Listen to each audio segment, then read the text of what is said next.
বিসমিল্লাহির রহমানির রহিম। আসসালামু আলাইকুম বন্ধুরা, কেমন আছেন? আশা করি খুব ভালো আছেন। আল্লাহর অশেষ রহমতে আলহামদুলিল্লাহ আমিও ভালো আছি। আজকে ভিডিওটা দেখতেছেন যে আমি আসছি আমাদের এলাকাতে ৯ নং বলা ইউনিয়ন পরিষদ কমপ্লেক্সের সামনের এখানে আজকে রিলিফের চাউল দিচ্ছে। আমি আবার এখান থেকে ঢাকা ভোলা দিকে যাচ্ছিলাম, এর জন্য দেখলাম যে অনেক মানুষের সমাগম, অনেক ভিড়াভিড়ি চাউলের জন্য অনেকে দাঁড়িয়ে আছে। সিরিয়ালটা অনেক বড়, সারাদিন রোজা রেখে সেই মানুষগুলোর একটা ইউনিয়ন পরিষদ সাধারণত অনেক বড় থাকে। সেই ইউনিয়ন পরিষদের বিভিন্ন এলাকা থেকে লোকজন আসছে সকালে রোজা রেখে আইসে এই যে লাইন ধরছে রিলিফের চাউলের জন্য, তাদের কাঙ্ক্ষিত রিলিফের চাউলের জন্য।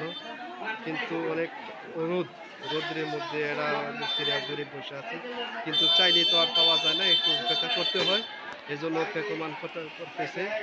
কিন্তু আসলে এই ভিডিও দেখলেই বা বোঝা যায় যে মানুষ কত এখনও মানুষ রিলিফের চাউল বা ইয়ের মধ্যে ডিপেন্ড করে।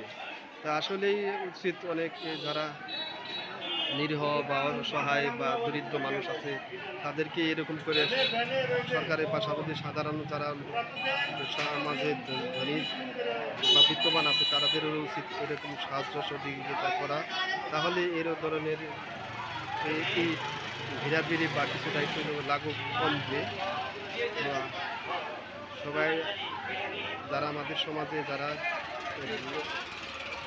বিত্তবান আছে বা ধনী আছে তারা সবাই চেষ্টা করবেন যে এভাবে সাহায্য সহযোগিতা করার জন্য।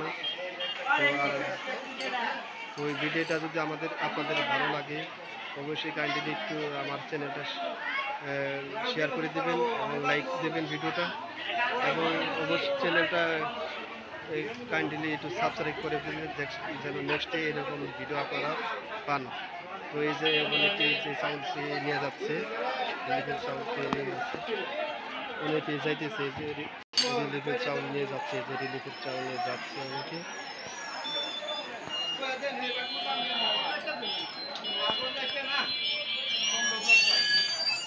এখানে যেহেতু রাস্তার একবারে কাছাকাছি ইউনিয়ন পরিষদটা, এই জন্য তাদের ক্যারি করতে খুব সহজে যাইতে পারতেছে, যে একদম রাস্তার মেন রাস্তা।